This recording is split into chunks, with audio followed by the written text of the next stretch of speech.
They say life is short. You must live every day as if it's going to be your last. Pop me up! Let's drink! That's exactly how I used to live. Until Why must I bring you from the zoo, Mommy? I became a baby mama. Hey ladies, we slay all day. Baby, don't come here with your cheap flattery. Why are you so angry? You know what you need to do? This part of your body, you need to use it to get laid. Get laid. Who says I am not getting laid? Boutique hotel Oh. somewhere.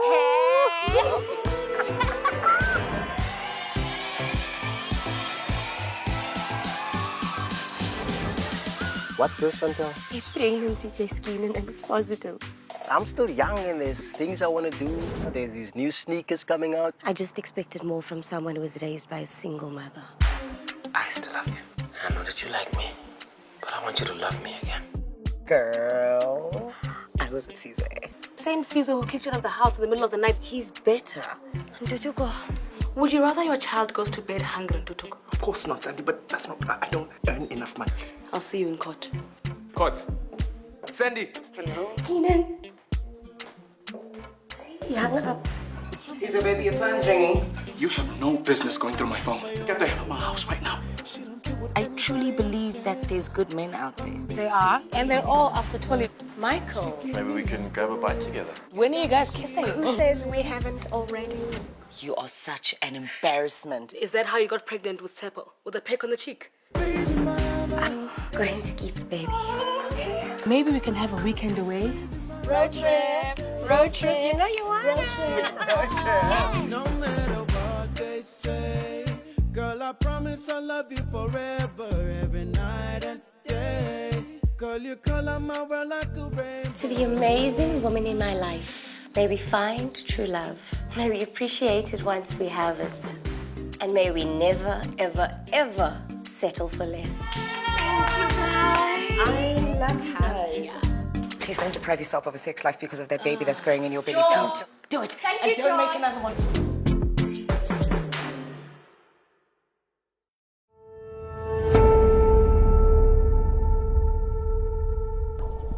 Lemeni ngikhumbuza unyaka utata amadoka angayajaba naye.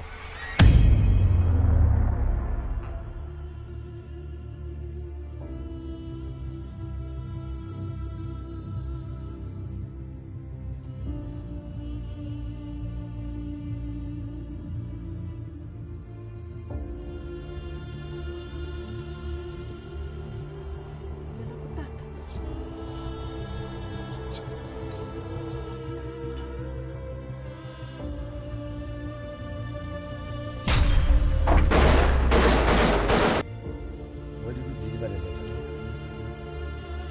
to? The warning letter, man.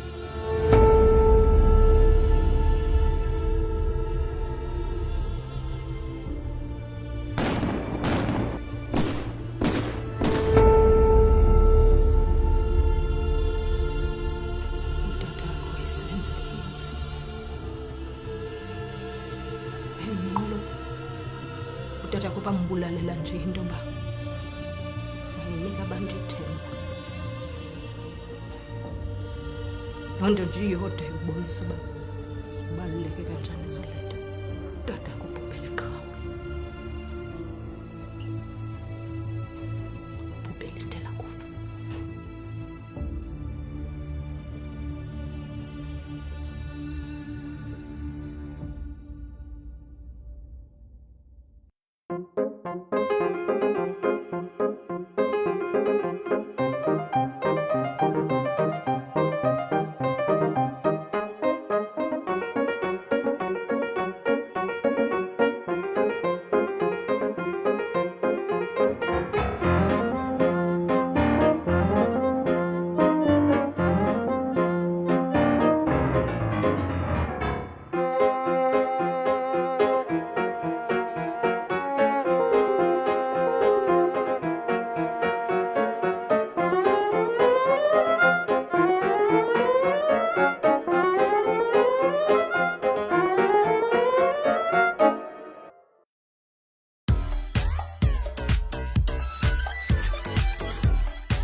Hi, everybody. Hi, ladies.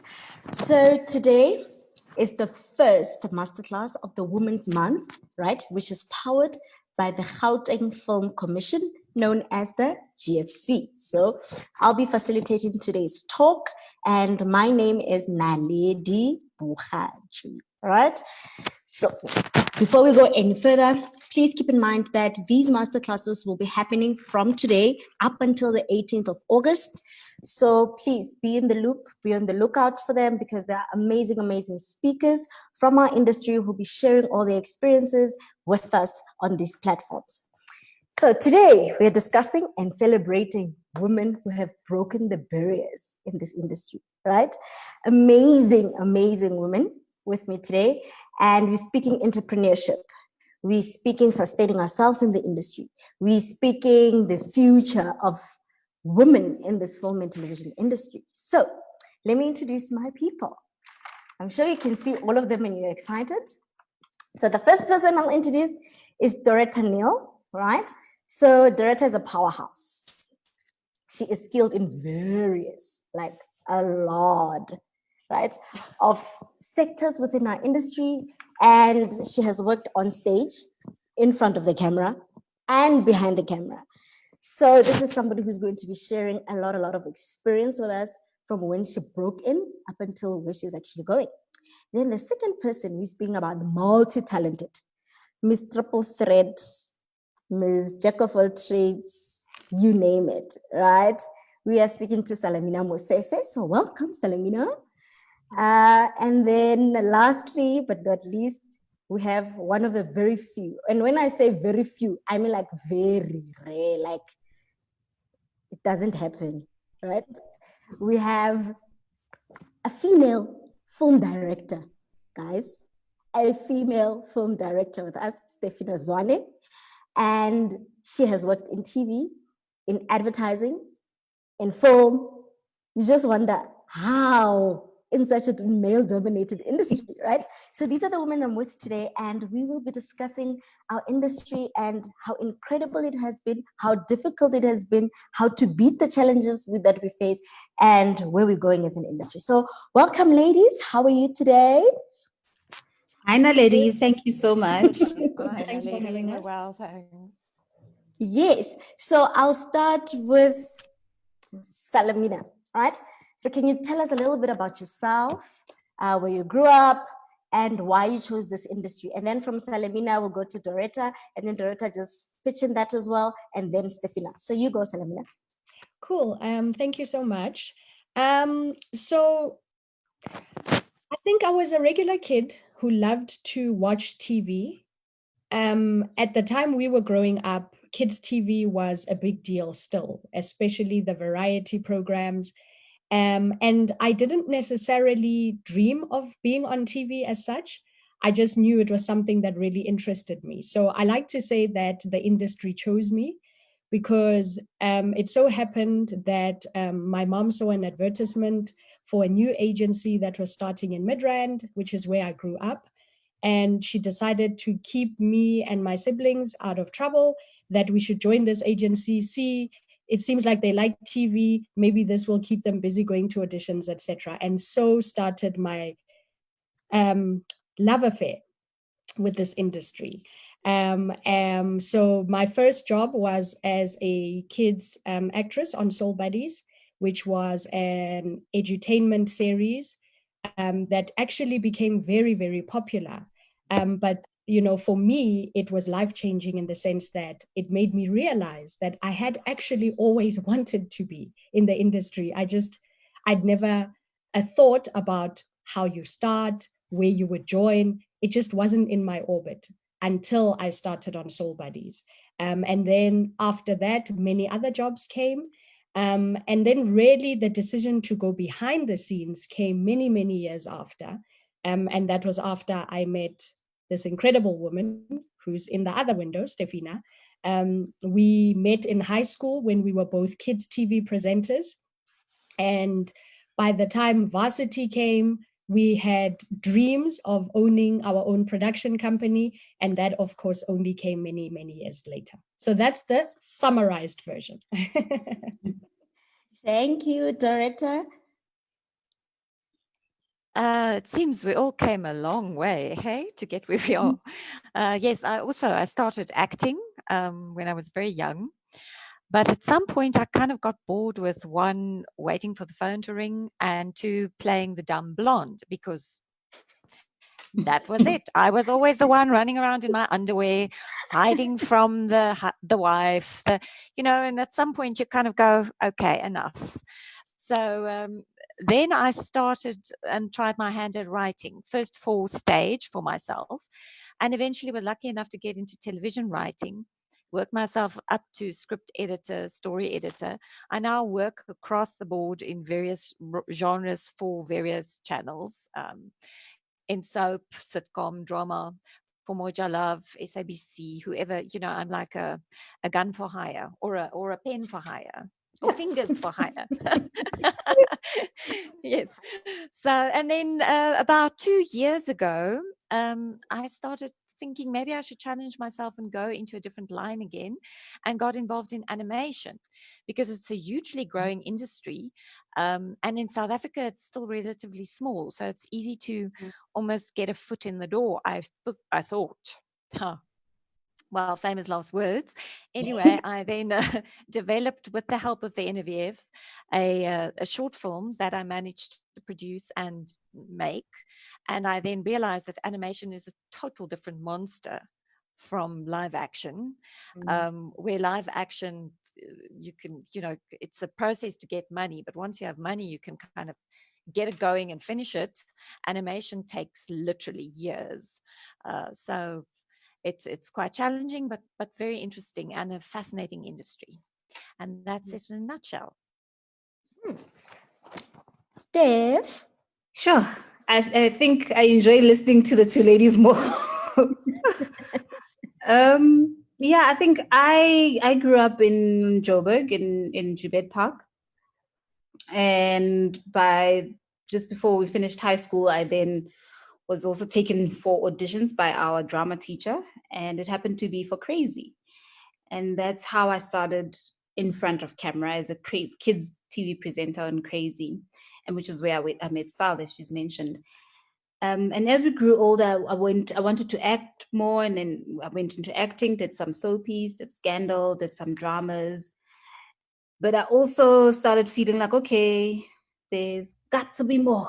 Because at the time, there were a lot of roles that were great, but because I started out so young, I'd already played the young girl who dates older men. I'd already played the drug addict girl. I'd already played, the typical sort of roles that Black girls at the age I was at were playing. The alcoholic, the one who gets drunk, and I wanted a bit more.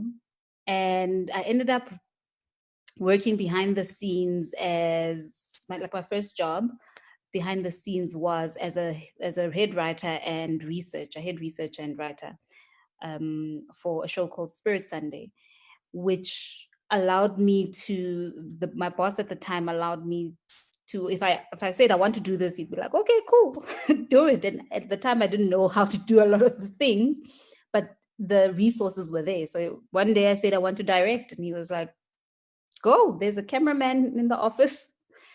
If you want to direct, grab him and go tell the story, and let's see what you come back with.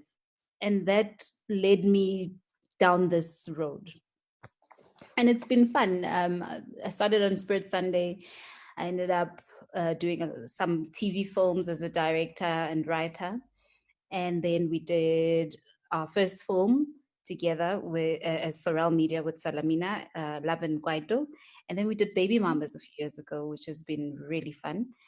And we're in the business of filmmaking. And then I think last year I went into commercials and direct commercials as well. And every now and again I get the honor of being asked to do TV series, which I love. So this has been my journey from TV presenter to writer, director to sitting with you, Naledi. Thank you so much, ladies. That is so nice. I'm just like, mesmerized already. You know, I'm just like, oh my God, what do I have to say about myself, right? So it's just amazing to just, you know, be amongst people like you today. And thank you so much for like sparing time aside in this pandemic. When you're at home, when you're working from home, it's very difficult for you to just, you know, spare even an hour for work when you're juggling everything. So thank you so much for your presence. So a little bit about myself. I'm Naledi and I'm a producer. I've never done acting because all the ladies have done acting.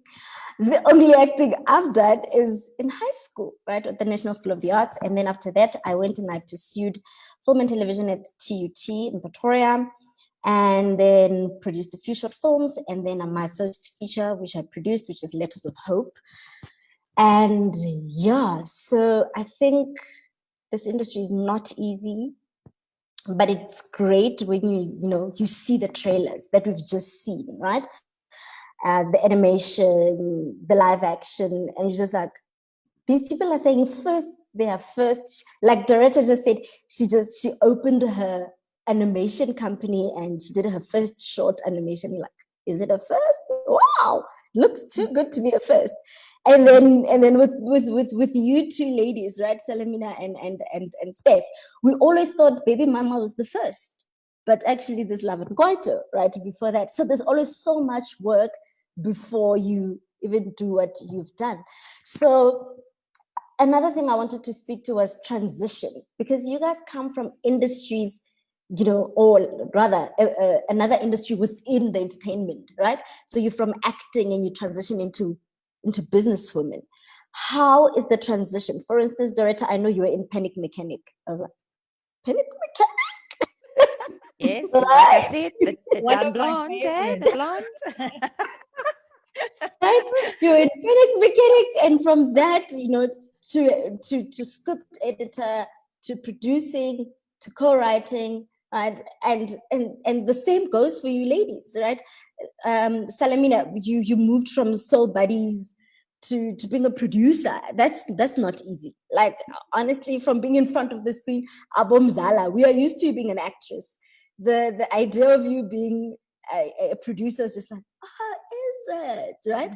So just share with us how the transition has been. What were the challenges that you guys faced moving from a comfortable platform to something completely new? You can go first, Salamina. Oh, wow. Thanks for the pressure. I was hoping you were going to say Tarata. Sorry. It's all good. You know, I'm sure you've heard that saying, you know, it takes sometimes a whole lifetime for it to look like you just woke up and things just started happening. So I think the transition was very gradual. And, you know, for me as an actress, I think, you know, you said something, you said, you know, I moved from one comfortable place to another. I think our industry is uncomfortable. The whole industry, even for performers, for crew, it's a really, really tough industry. And I know, you know, I've seen on social media sometimes people are like, oh, actors are always complaining, oh, stop complaining. And then it's producers are always complaining, oh, stop complaining. Then just leave the industry. I've always been like, it's what I'm really good at, I think. So I can't go anywhere else, okay? I've tried to leave the industry. I've worked in the corporate sector. But, you know, when something is for you, there's just something about having a creative gene, even if it's just a little bit. It just calls you. You need to create something. You are uncomfortable unless you feel like you're putting something into that world, whether it's your voice, whether it's your story, your script, your effort arriving on set. There's just something about it. And that's why we don't leave. But I think part of why, you know, you transition from being an actor to trying this and trying that is because you start to either get uncomfortable that you are stagnating, or you start to complain too much about other people's products, man. You know, when you are that actress on set that's always complaining about the producer should do this and the producer should do that, and I wish the director would do this, and craft is so ugly. That's where you start to have conversations with yourself and you think, maybe, just maybe, I should start my own company so that I start to understand what it actually takes to even have a catering company arrive on set, to start to understand the process of either looking for products to create or hiring people. And then you start to also have sympathy for all that, you know, the producers that over the years you have moaned about. I think that certainly happened to me. I started to realize that maybe, just maybe, the producer wasn't out to get me, that maybe, just maybe, the director wasn't being unreasonable, that the wardrobe lady really meant it when she said she has no budget and I must bring my own skirt to work. You know, so I think it was a gradual transition, but it sort of also comes with growth and wanting to challenge yourself and try new things. And then also, you know, if you start to see, or maybe you don't see enough of something portrayed on TV, you start to want to create that thing that you want to see. You know, I want to see more strong female characters that are running boardrooms without being evil, without killing everyone else to get to the top. And then you realize, or okay, maybe I'm not seeing that because other people are creating other characters. Let me add that to the landscape. So the push for entrepreneurship for me definitely came from the conversations that I was having with Steph. Some of it was born out of frustration. Others, it's just born out of being inspired by other women who came before us or other men we saw do it. And we thought, I would probably be able to do that differently, but I think I can add my little 2 cents worth to what we see in this industry. So it was a mixed bag of being frustrated with the systems and then also just wanting to be within the system and then also just growing and then realizing that you want more for yourself, not necessarily that this is not enough, but that you want to add to it. So yeah. Steph, at the red first. Steph. It goes like this. It's how the picture is on my screen. Oh, okay. Look, I think Salamina, I think, expressed it really well. It is a very slow transition, and it is also a calling. The people that you find in our industry really are called to create, really are called to write or direct or edit, or it is a calling, and it is you're born with it, but we end up studying just to enhance the natural talent that we've been born with. But I think it's also important to understand that our industry is small. So not everybody has the luxury to only do one thing. There's very few people who are in our industry and only focus on just one job, especially on-screen talent. But a lot of us, when you get in, you quickly realize that I won't be able to pay my bills just off one job. I'm gonna need 2 or 3, because sometimes that second and the third job come when the first one is no longer there. You know, so you quickly then realize, okay, what other skill do I have that I can put to play so that I can earn an income? So as an actor, you'll act, you'll do voiceovers, and then if you can write, then you start writing. And also, if you're not going to auditions, or you're going to auditions and it's not the roles that you like, you then do what Dorette does, then you write your own stuff. So you quickly realize that you can't be rigid in the industry and in your talent. You have to be very fluid, and you have to adapt very quickly. And that allows you, first and foremost, to survive. And it stretches your thinking as a creative, which is also great. And it grows you. And like Sal said, you end up having sympathy towards those who had gone before you, that you had worked with in the past. So I think it's super important to transition and to be able to use all those skill sets. What is unfortunate sometimes is that you end up being forced to use those skill sets. Sometimes you weren't planning on accessing or using a certain skill set because you still wanted to act a bit more. And then the acting jobs dry up because the reality of our industry is it's very small. We don't have enough productions happening at the same time at any given time. It's very small. So there are only so many people who can get jobs at a particular time. And I think we need to, and that's where it gets difficult, because we need to find ways to grow our industry. Our industry at the moment sits in the lucrative side, sits in the TV world. Everybody who's got shows that have been commissioned by our TV channels. And then it's our films.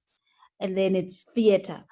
And then obviously the commercials are also a standalone. But our industry is very small. And I feel like if we were able to grow our industry, we'd be able to see more talent, but we'd also be able to tell more of our stories and be given the opportunity to fail. Because our industry is so small, there's no space to fail. When you do a film, when you do a TV show, it has to be a hit or it affects the future of those that come after you. So you always have this pressure of, if this doesn't work, then, and Tabi saying 6 months from now will come and pitch and they'll say, no, we've already approved that show and it didn't work for us. So therefore this show is similar. So therefore you can't get the job, which is unfortunate, because for the industry to grow, there needs to be enough options for all of our audiences. At the moment, we're only creating stuff for a particular group of audience, and alienating the rest. So we're only telling a certain type of story because our audience is like this, but our audiences are diverse and they're wide. And when you give them something new, they give it a chance. But we're at a point where our broadcasters might not always have, again, the luxury to try out new things. They have to stick to what's been tried and tested in the past, which means there's only a limited number of productions that we can have as a country, but also our industry is small, but there's so many people in it, so it's not able to sustain everyone. And that's the reality we also have to face and discuss as people in the industry. So yeah. So Stefina, you speaking about a very, very sad reality, right? That about sustaining ourselves in the industry and the standards or the bar, right, of the industry, where it is at the moment. So, and in your transition from one space to another, you are forced to know that, when it's tried and tested, that's it. There's no second chances.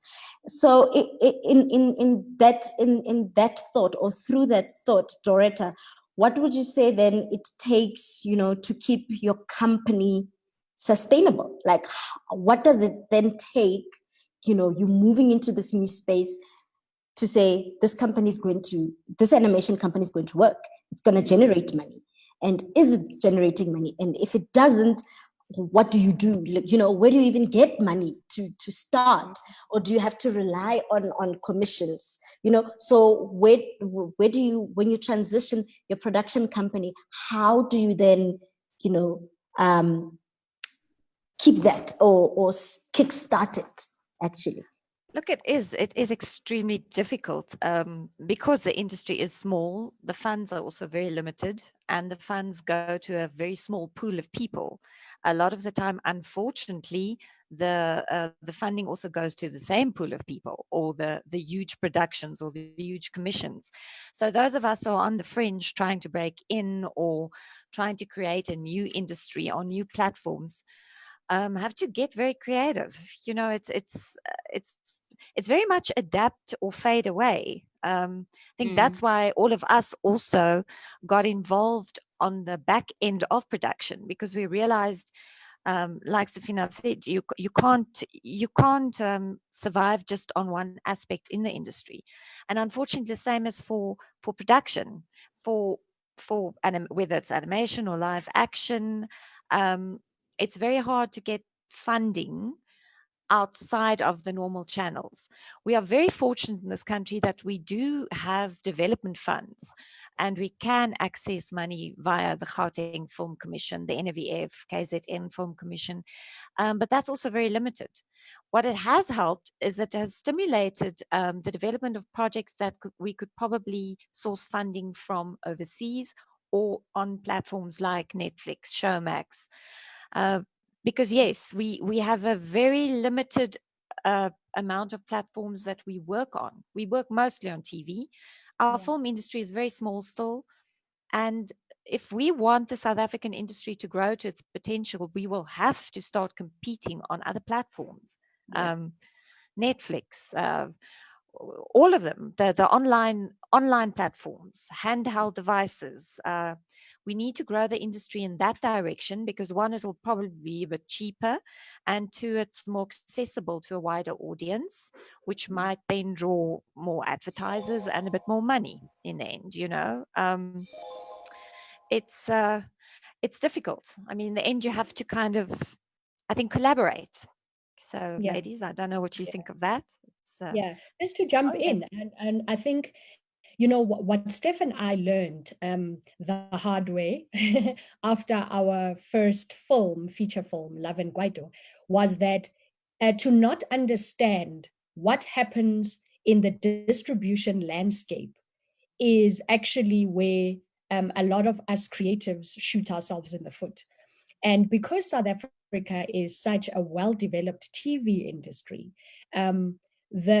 the distribution of our projects was always something that was sort of at the back of your mind. We sort of understood what we have to create within the orbit of, I can pitch it to one of the broadcasters. And once we started to see another world out there with more platforms, whether online or the VOD streamers that started popping up, it made us then realize that we needed to educate ourselves into the business of the content. What can I do with my creation? Where can I take it? How do I make money? Where do I find money? What can I do with it outside of, you know, the development, which, yes, as you rightly put, other countries don't have the kind of funds that we have, that we can access. Limited as they are, at least somebody is willing to pay for your concept to have it developed. And it's great to have partners like that. But we really also need to get ourselves, I think those of us who sort of started and have managed to access funds also need to then allow the space, as difficult as it is, for new entrants into the industry. But that also means that we need to quickly get to having sustainable businesses, or at least sustainable projects. I feel like we work project to project and it's your project that's busy making money. You know, so Steph likes to say, we're basically NGOs. I'm like, friend, don't say that. It sounds a bit harsh. But if you get stuck it is true. If you get stuck in that funding model and you rely solely on funds to make your projects, it starts to get you in that very difficult place where you can't get out of that system. And even that is not sustainable, you know. No, it's also an issue for me that we never get trained in that bit in the industry. When you're a youngster, nobody trains you in, how do I sell my project? How do I go to a market? How do I get people to actually talk to me? I mean, when I went to the first animation festival in Market, I was walking around going, now what do I do? How do I do this? And I've been in the industry for years, and I was thinking, well, surely someone should have told me or taught me or passed on this information, because you're blind. Yeah. And it's really scary space then. Yeah, absolutely. And I think we, especially when you come from in front of camera, we know in front of camera like we know ourselves, right? When it comes to the rest of the process, I mean, you've dabbled in it, you've been in it, but you haven't actually done it, which is where we found that there was a lack of complete and full understanding. And so we had to then go on that journey to learn. And it's not a very easy journey, but it's also the climate in which we create under is first of all very rough, and then the climate in which our audiences have to consume our creations is also very rough. If you're in the film space, it's very different. You don't have a captive audience, as opposed to when you're in TV. In TV, you just have to worry about the story. Did the people act? Did we capture it? Has it gone to channel? Channel will worry about how many people are watching it. Whereas in the space we're all in, we still need to worry about how many bums on seats are we going to get into the movie house, which also adds its own stress to creation. Because a lot of the time now you're also thinking, if I write this line, what sort of people must I expect? Or do I put in the line, or do I not put it in? Which affects our creativity and ends up affecting the output of the story. Because our audience...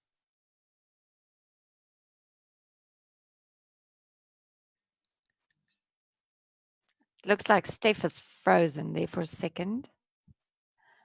Salamina, you're muted. I just want to jump in here. So, Doretta, I think perhaps just understanding some of the people who are tuned in. Oh, friend, you back. You had frozen there for a while. Are you back? Sorry, Can you hear I'm me? back. Sorry. Yes. Okay, sorry. Did you want to carry on with your point?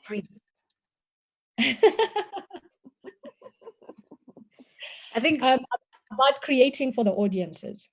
Oh yeah, no, that was twice. Yeah, so you have the pressure of creating for audiences, but we don't have well enough developed audiences who will commit to coming through to your film, which is really tough. It's really, really tough because it affects numbers. Yeah. So for the new entrants, I think I'm just curious to know, Doretta, when do you know is a good time for you to call in the backup, the cavalry, to rescue your business? And where have you found that you had access to a pool of knowledge that might help new entrants into the industry? For me, I wish I could tell you who the cavalry is. I'm still trying to figure that one out. So I was hoping you were going to... You had the answers. Look, I think you always need a backup plan. And in that sense, Steph is probably right. We are more like NGOs a lot of the time. You need a day job too, which is a terrible thing to say, but that is where our industry is. And if we can keep pushing, though, if we can keep pushing and we can break a few barriers down, hopefully those who come after us won't have the same issues. If you think about it, we've only recently really got onto the world stage as female producers, developers from this country. I mean, there were a few before us, but on a smaller scale. It was also a lot of television, and you have a few movie makers that were brilliant in their time, but in that generation, almost they were there and we were here. We never had access to them or to their methods or how they do it. I think the world has changed in that sense. Now you can ask me, Dorette, what's the cavalry? And I can tell you I have no clue. Please tell me if you find them. And maybe they felt the same. We just don't know it, you know. Yeah. But you have to keep pushing, and you have to. Marketing is extremely important, and I think getting to festivals is extremely important. Just finding the right festival is also tricky because a film, we assume everybody would want to see our films, but always always, because it's quite precious to you, but it's brilliant. But we have a very specific way of telling stories in this country, and it doesn't always appeal to everybody. Yeah, very true. That's very true. Naledi? Hi, ladies. I'm back. Hey. Welcome back. We were holding for you. I saw Sal. I was like, a reason why I love the transition about these women. I knew they'll hold it down. I knew they'll hold it was down. about to go into a king soliloquy. Yeah. We're taking notes. Yeah, we're taking notes. I hear you speaking. I actually, while you're on your topic, Sal, I wanted us to speak about your productions, right? That now you're saying the world now, is waiting for content. You and Stefina, your film is now on Netflix. A huge congratulations, right, ladies? That is huge. That is big. And for a female production company with a female narrative, right? Which is very impressive, which we hardly have. And to be on such a big platform, how is it? How did you guys get to that? Because just breaking into television already, our SABCs, it's quite difficult. But you guys have now went on a world-class stage. And that already is just a plus. It just means great things are about to happen. It's just going to get bigger and better.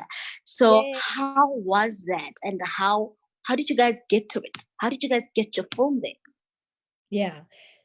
So I think as producers, it's a fantastic thing for us to be on Netflix. It was the dream. Once we were out of cinema, we were like, okay, now what? So there's what filmmakers term the windows. So there's different windows that a project goes through. So first window is that theatrical release where we're in cinema, and then the next window must kick in as soon as you leave. So from cinema, we then went to the DSTV box office. We also did like a side release in Nigeria, which was a great learning tool for us. We can come back to that later, because their industry is completely different. And how mind-boggling it was for us to be in that Nollywood world. And then after, we did that, we came to DSTV box office, then we did a TV window, and then all the time, though, from when we left cinema. So this is like about a year that I'm talking about. It's a couple of months how you roll out the windows. We had always been dreaming Netflix. So when it happened, it was fantastic for us. But it doesn't stop there, because then you're like, great, that's just another platform. What more is out there? What can we get from this? How do we massage this so that it helps us with future projects? So you always need to think of your not just the single project that you're working with, but what happens immediately after. What can you do that is sustainable? Because sustainability is the key. We need to be building film businesses. Just like there are well-established production houses, there needs to be well-established film production houses. And that's really where our love of this industry comes from. Steph and I, when we started our business, we were like, great, so we've been on the big productions. We've worked for the Oakers, we've worked for the big production houses, the Endemol's, etc. And we saw what they did and they graded it. We were wanting to be a small company that is going to come and do something different. So we actually started on the online space and had a channel called Azza TV. And we created various short format programs because all we were thinking is we have to retain our intellectual property. So being on Netflix now, it's almost like we've come full circle and we still own this baby. And now we can say, as producers, a product that we created, start to finish, is now on a big platform like that. And we can get into the room to have discussions with the powers that be about what happens after this. And that's really the model that I feel needs to be developed at a faster pace, but put more, as a country, more effort needs to be put into making sure that creatives are able to hold on to their babies and have that baby grow and be involved at all stages. Because then that's how, as a filmmaker, you start to know the business end of what it is that we're doing. That's how we change our industry. As a producer, if I am unable to employ more people, I can't have the kind of impact in the industry that is going to actually make a difference for future generations. Like Dorette said earlier, there were women who came before us, but we didn't necessarily have access to them in a way that they were able to pass the baton. Now we have to, as the filmmakers in this space, hold the ground and pass the baton onto the new up and coming. I liked you said you went to National School of the Arts. It's great for me to be speaking to somebody who came from an art school and then stayed in the industry, because many others left. Because once you start to realize that, there's no money here, you sort of like, my mom was right. I should have studied law or accounting and gone of course, those definitely. Yeah, so we need to have a lot more sustainable businesses in this industry that are then going to push this industry and have it become a powerhouse, like a Nollywood, like a Bollywood, like a Hollywood. We can all argue about what ours is going to be called, Sollywood, Egollywood, whatever. But it needs to because certainly the talent is there for it to happen, but it's going to take a seismic shift of different creatives surviving in this industry and then thriving in this industry for it to start to be called a proper industry. I think you touched on a very important thing, the IP. For years and years and years, creatives in our industry, you create stuff, you pass it on, it goes. And that means you have nothing to build on. It's a building block. So the minute you can hold on to the IP, it's like a business card. And next time I can hand that in and say, okay, this is what I've done. Now help me to do the next thing and the next thing. So that is why Netflix and them are really potentially game changers for us, because suddenly we can go in on an equal footing and say, I'm not giving up my IP, which we've been doing and we've had no choice in the matter. I like that. We've had no choice. And I think it's very important that I like being realistic. I'm a realistic person. So what Dorette and Sal are saying is we can talk about industry and we can talk about survival and we can talk about all these things, but until we have a realistic, truthful conversation around IP, we're not going anywhere, because we're just pouring into an empty well. Like we need to have our creatives own, even if it's a portion of their work, but they need to own a portion or all of their work where possible. But unfortunately, we've been operating in a system that, TV only came in 1976 or 75 in South Africa and came with its own rules, and nobody questioned those rules. And when we got into the new dispensation, nobody said, wait, hold on, we need to relook the T's and C's. Into 94, nobody said, let's look at our Copyright Act where TV and film is concerned. So we still have producers coming up with amazing pieces of work, but they don't own it. Our broadcasters owned it, but they didn't come up with it. So, and our broadcasters don't particularly travel with it or do much with it. They don't build on it. They just own it for the consume. Yeah, consume. Yeah. You know, which we can't, so therefore there's no building block. The block gets taken away every time. So every time you're starting from scratch, every single time you are starting as if you've never produced anything in your life. So until we have those conversations, I don't know if it's worth having any other conversation, because as a country, our creatives are being bled dry. Changed a lot. Yeah. But and on the topic of owning IP, right? So you have a film and you don't know what to do with it, right?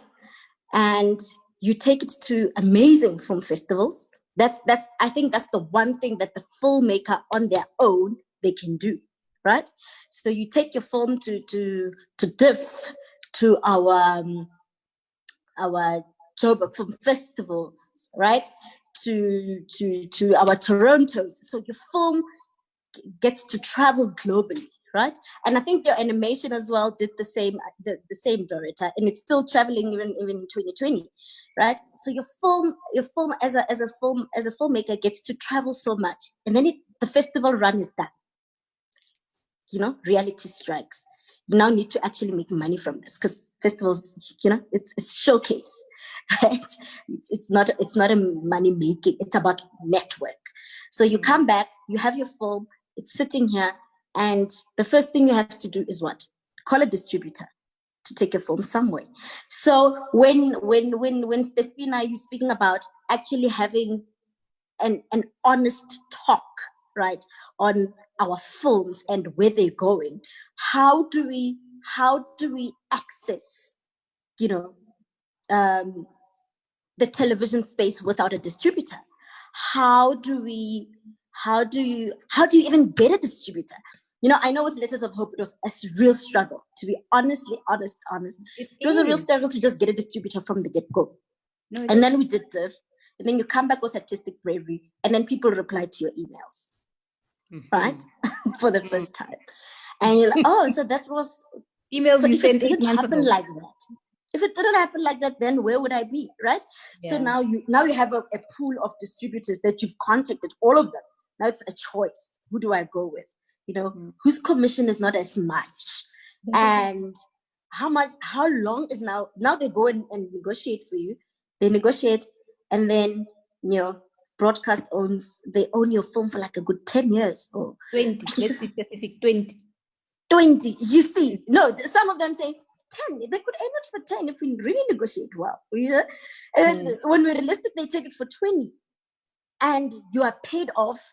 You are not once, right? Once they've done their payment, and they can play it over and over and over and over and over, and we are not making any money from it. Yeah. And this is something that has always been happening. Yeah. So as young filmmakers, you know, moving, Doretta, in the animation space, you are quite young, because you say you just opened your company. As young filmmakers, how do you have full control of your IP? Let's just be honest. Is it even a thing? Is it even possible? Right? It sounds like a dream. The impossible dream. Yes, it is kind of the impossible dream in many senses, but you know, you have to start somewhere. And like, look, in animation, I think with most things, if you can make a short movie, or you make a movie, look, if you make a movie, it's a lot of money. A short film is less expensive in any format. And then if you can get to festivals and stuff, the idea is to try and build collaborations. We have great treaties with many countries, with Canada, with France, and they're actually looking to invest, and they're looking to partner with people here in the country, but they don't want to partner with someone who hasn't done anything. So that is why they most of the time go to people who are actually either experienced or have big production houses. They don't always pick the first timers. But if you can use your film in some way that they at least talk to you, and they can see you're busy developing your second one, your first one is out there, this one won a few awards, you can, again, it's back to building blocks. You can build a relationship and hopefully get them on board. And the minute you have somebody outside come in and help you, the negotiation process changes. Yes, you give up some of your IP to them, but at least locally, they won't just go, I want the whole thing and you don't get anything and bye-bye. You have more grounds to negotiate. So it's a long process, it's a tedious process, and it's not perfect in by any standard. But at least we're there now. At least we have the treaties, we have the options. So I suppose we just have to keep chiseling at it and try and get people in the film commissions to be the voices for us filmmakers, and be the go-between between the rule makers and us, because we are cut off from the rule makers. We can't get. Yeah, I think it's really important to, you know, explain to people exactly how important film festivals and markets are. Because I think until we started attending those, we ourselves didn't quite understand the whole pie. We understood a portion of it, but a very important part of it is what happens to your product, who's selling it, how are they selling it, how much can you make from it? And that is extremely important. So going to festivals and going to markets, I can't stress it enough. It's extremely important, especially if you are the person who has that IP. It's also it's counterproductive to want to hold on to 100% of a tiny minuscule little thing, when giving up 10% could potentially open other avenues for you. So sometimes we obsess about the ownership, without understanding that if we think of it as a business, to get an investor interested in your business, sometimes you have to give up. In fact, most of the time. Otherwise, the investor is your uncle, your dad, as somebody who's just trying to develop you, Father Christmas. A real investor is going to take a portion of that, because they want returns on that investment. But of course, ask questions, do the research. We have film bodies, we have commissions, the GFC people were a great tool for us when we did Love and Kwaito, because we didn't know a lot about what happens after I've shot. They were a great partner for us with marketing. And actually, they assisted us, even with attending festivals for baby mamas. It's just, you have to get out there, you have to network, you have to collaborate, you have to have conversations, even uncomfortable ones. Steph and I, we do like a good cop, bad cop type of little act. Doretta likes to say she used to play the blonde all the time. We as actors, we still do that. When we're asking questions, you disarm people by just being honest about how little you know, and there's nothing wrong with that. So we'll ask these questions. You heard earlier on, Steph was like, can I ask a stupid question? We do that a lot. Okay, there's nothing wrong with it, because people can give you, the correct answers if you just put yourselves out there. For us to get to where we need to get, I think we also need to stop comparing ourselves to the very well-developed Hollywood. That's a whole industry where even the contracts are at a certain standard, where there's laws in place.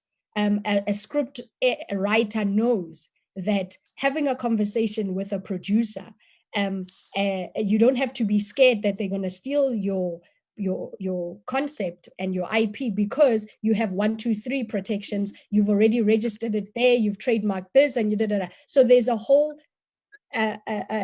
ecosystem that supports the creative sector. We're still very much at that place where we're still having conversations about protecting the assets that we have and our businesses.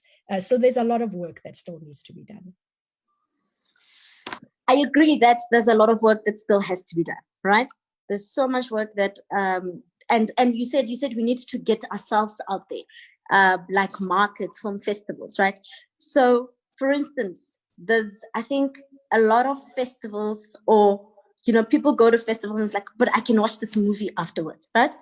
I don't have to go watch it at the festival because it's opening this festival. It's unnecessary. But what is it about the markets that you guys can share from your experiences, your Discops, your Diff Mart? What has those platforms done for you as filmmakers for your content? Doretta and Stefina, what has that actually done for your films? What connections have you guys made or network you've built to say definitely, Discop is worth going to, for example? Doretta, you can go. It's a networking exercise. It's the best way I can describe it. I don't know if you have a different word for it, Stefina, but you meet people that you can collaborate with, people that you can talk to about future projects. So it's not always just about the project you have right there at that moment. It's mostly about relationships and about building collaborations. Nobody works with anybody. Nobody gives anybody money that they don't know. If you think about it, you think twice before you give your family money. How can you expect a stranger you have never? No, but really, it's true. Now you go to a stranger who's never met you. You say, "Hi, I'm a brilliant movie maker. Can you give me money?" Yeah. It's the same thing. So it's a lot about building relationships, about getting to know them, about using your charm, like Sandra said, playing the dumb blonde if you have to, but getting their attention and trying to again just see where the industry is going, where there's gaps, what different channels need, what different countries are interested in. It's fascinating when you speak to people from France and people from China and people from other industries, and you realize that we have so much to offer them. We sometimes just slant it wrong, or we pitch the wrong thing to the wrong country, or so it's a learning curve, a networking thing.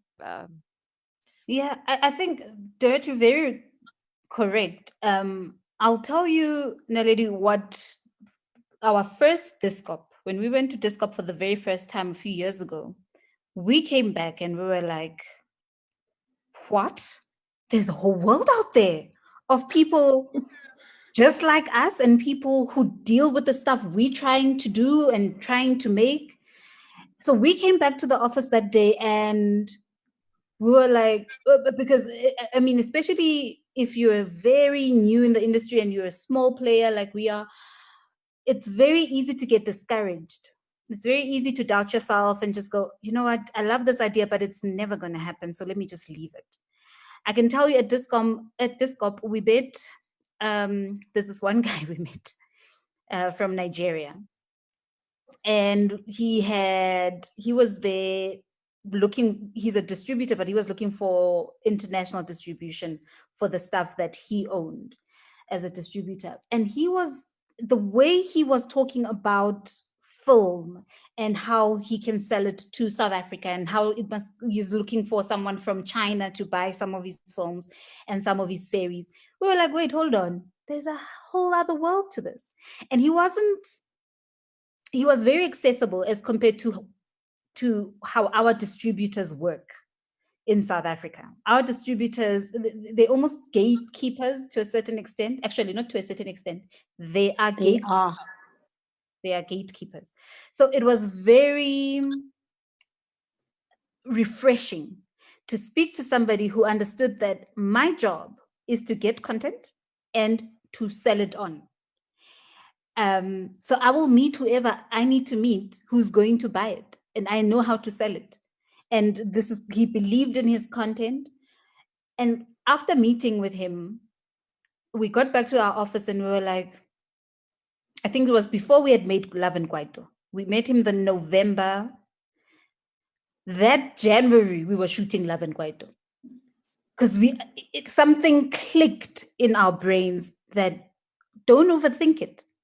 Because especially when you have two personalities, and mostly women are like that. We perfectionists. We want everything to have lined up before we do. If you don't have it lined up, you're not going to make the move yet. Whereas guys just make the move. Guys walk into a room and tell you, I want to, and you're like, what have you directed? No, I haven't directed anything, but I'm a director. But I can, yeah. Yeah, I know I can do it. Women will first start as a production assistant, work their way up. Meanwhile, this person can direct. But they just like, no, I'm not ready. I haven't been in the industry. I first want to learn everything. Guys don't do And meeting that guy, I was like, he believes in his content. And whether or not I think his content is good is not the issue. The issue is I've already ruled myself out of my content being worthy of being seen and sold to other territories. And we had to fix that about ourselves and go, we've never shot a feature film before as a company. We don't know how, but we'll never find out until we start. Until we pick up a call and go, we're looking for a DOP. Until the first day of shooting, and we're like, okay, cool, we are at the location. What else do we need? So it was, Love and Kwaito was our learning curve, our big learning curve. That had Love and Kwaito not happened, I guarantee you, baby mamas would never have happened. Wouldn't have. Yeah. Yeah. So just to add to that. Sorry, Steph, you reminded me of something. We actually submitted Love and Kwaito for TIFF.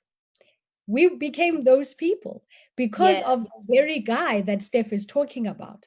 And though we didn't get into TIFF, we got a letter from TIFF that said, great film, nice potential, would love to meet you guys. You sound like a fantastic team. Try get yourselves to TIFF. Unfortunately, we can't fund it. And that completely changed how we viewed ourselves and how we thought of everything that we create going forward. Awesome. Now, I wonder if in our industry in South Africa, well, maybe it's a South African thing, I don't know, but we are, as women, we tend to be very apologetic. We apologize. We apologize for the fact that I'm talented. I apologize that I have an idea. I apologize that I want to be a movie maker. I apologize that I don't want to act anymore. We apologize. And the industry, to me, the international industry also, that was one of the things I learned from them, is they are unapologetic about sometimes the biggest load of nonsense. A guy or a girl will they'll tell you a story and you look at them and you go, you got to be kidding me. That is the biggest load of, I've never heard anything so bad, but they sell it to you and they believe in it and they believe in themselves. And that's another hurdle we need to get over in this country. We need to believe we are talented, that we can compete, that we have the skill set. We don't always. But Doretta, on that point, Doretta, saying that we are very apologetic, especially us as females, right? What do you think causes it? Is it a matter of so for instance, Steph, you just said, I'm not ready yet to direct, and that's something that I've said. Right. I think I'm a better producer than a director. Oh my God, I don't think I'll be, and that's why we have very few female directors. So, no. But why? Is it not the reason? Because we are apologetic. We don't want to. We are scared to do it. We are scared to take the try. One of the reasons. We're one of the reasons. It's one of the reasons. We're very scared to do it, right? But sometimes you get to a point where you're like, I'm doing it anyway. But then the next hurdle comes into, we're living in a society where they'll question you as a girl, but they're not going to question a guy. So the guy, exactly. That's so exactly where I'm going with. How many films have you done? But a guy will come in and be like, yeah, I haven't directed a film, but I believe I can do it. and he gets the opportunity to do it. So is it the sexism now? Let's speak to the sexism that we face on a daily, and as female practitioners, is that we are in an environment, or we are in a space where males dominate, right? And then we are scared to take chances because male dominate. How has that affected us as females moving forward? Or and another thing that has been huge, right? And I heard this story the other day where this girl was sharing with me that, a lady, there's this director, and I'm a lecturer by day and filmmaker by night, right? So the student says, lady, I've been on the set. It was so great being on the set. And I think I'm ready for my first short. And I'm like, yeah, you should apply. The NFBF is opening soon, blah, blah, blah, blah. And I'm encouraging her. And then I ask, so have you started putting your application together, because it's going to open soon? She says, yeah, lady, but my mentor, I was very uncomfortable with my mentor. And I'm like, what are you talking about? She says, my mentor. I'm like, what mentor? Right? My male mentor on his set. And I don't think I want to continue with this anymore. And I'm like, excuse me? That shouldn't stop you, right? So there are so many things apart from just getting the sexism treatment, but there's also those elements of sexual harassment that I think we need to get over, right? Or we need to move past, and we need to address on a daily, right? As females, so that we are more comfortable on set. So how, I just want us to say, what is your take on issues of sexual harassment in our space, right? And sexism within our space, and how do we then grow when the environment seems so toxic?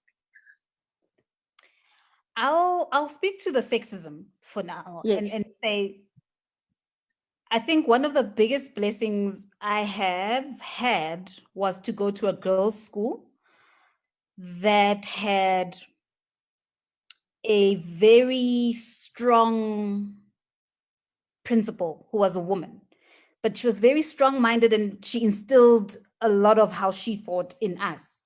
Sal knows this. Whenever she meets some of the girls I went to high school with, she'll always go, "Sure, banabako ren girls, sure lingani." And it's because we were told in school, we were allowed to be.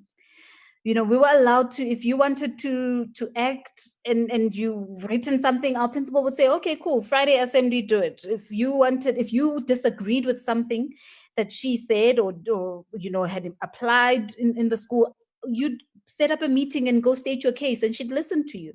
And I was a teenager then, where I was allowed to express myself. I remember the one day she put me in a new class every year.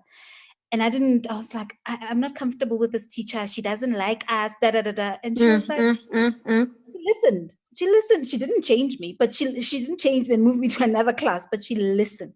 And sometimes that's all you need for your confidence to grow, so that you understand that what you have to say matters.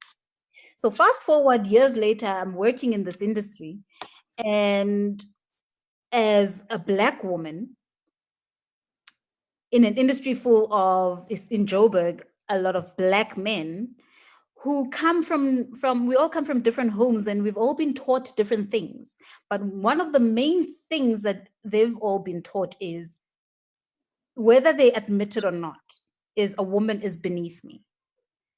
A woman has their place, and a woman can only talk to me like this and not like that. So now you walk on set, and you a Black woman, and you the boss, you're the director of this whole ship, and you're not good. I had to learn very quickly that you get judged very quickly as a woman when you are stern and you are strict, and you know exactly what you want, and you're able to articulate it. You get called certain names, because they still expect you to get there and go, oh, Papa, wait till this shot. Wait, I think an MCU would be great for this shot. Can you please give it to me? So there's some men who still want to be approached with that, you need to be humble, you need to beg them, oh, Papa. And then here comes this girl who'll get there and go, I need an MCU. And then it'll be, no. I think I've already set up for a close-up. So then I had to learn to go, oh, that's great. Thank you. But I need an MCU. And then you get the guy who gets shocked that, oh, wait, is my authority being questioned here? And it's like, no, I'm not questioning your authority, Baba. I am asking you to do something because it is my job to ask you to do things in this vicinity here. I am not your cousin. I am not your little sister. I am not your mother. I am not your aunt. I'm Steffi. And it ends there. And once you start on that journey, I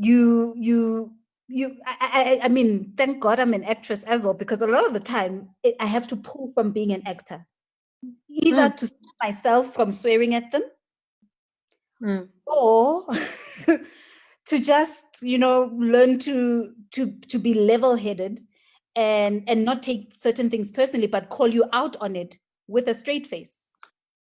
Yeah. So there's a lot of things we navigate when we get on to set, and a lot of it has to do with being questioned. A lot of guys will question you when you say, I need this, because they believe, no, but I've already done it this way, and this way is the right way, without always understanding that, yeah, even if you've done it this way, right now, the director wants it this way, and it is your job to give it in the way the director has asked. And it's not to say we're not here to collaborate and to get, to share ideas, not that at all, but it is at this moment, this is what they've asked for. Unless your reason, surpasses all and it's a much better idea. But you can also already tell when somebody is coming to the table with a great idea, and when somebody is just refusing to listen to your idea only because they think you're beneath them, they think you're not a good enough director, you basically a woman. And so you have to, I've had to learn to try and smoothen out some of the spaces I work in. I've also had to learn to fire people. Because sometimes I just can't work in that space. I can't work with a person who constantly is on a journey to not only undermine me, but to leave me and my ego and my confidence completely washed out. So I have to fire you. I have to let go. I have to remove you from my space. We are in a creative space. We all need positive energies. If I feel, this is not going to work, I share it with the people I need to share it with. That's my producers, to go, yeah, no, that's just not, that person is not going to work. And it's not because they're not good. It's because they don't always realize that they are unable to work with me as a director. And I feel things that when I walk on set, I already, in 5 minutes, I know whether something is right or something is wrong. So when I walk in and I feel like, vibes, I have to get to the source of it. And if the source of it is this, then we have to solve it. Usually I'll talk to you face to face and go, do you have a problem with me? Do you have a problem with taking my instructions? What is the issue really? And iron it out. And sometimes it only takes that. Sometimes it only takes a conversation before a person, because you have to check a person, because it's so ingrained in our society and in our brains. Only when you call them out on it do they go, yeah, actually, sorry. Because they couldn't do that. I was. And to me, it's even worse that, look, I understand that the male thing is an issue and we've all had to deal with it and we all deal with it all the time. What to me is very sad is that sometimes you actually get it from women, that it's like women shut you down because women don't like women getting ahead, which to me is even worse. I don't know if any of you've experienced that. No excuse for that, really. It's a very valid point that you raise. I think Sal and I are two women, so we used to working with women and being in a space with women, and not just as other women. A lot of the time when we in production, there's a lot more women. So where we do experience that, we also try and call it out. but we try and cultivate an environment where, as much as possible, the woman can thrive in that environment. I mean, we don't all have to be friends. It's amazing that Sal and I can be friends, but we don't all have to be friends. We're here to work, right? But in us working, at the end of this project, we all need to have grown, because such is the life of a creative. When 5 years ago as a director, I was one kind, I was a director in this way, and 5 years later as a director, I direct very differently to how I directed Love and Kwaito.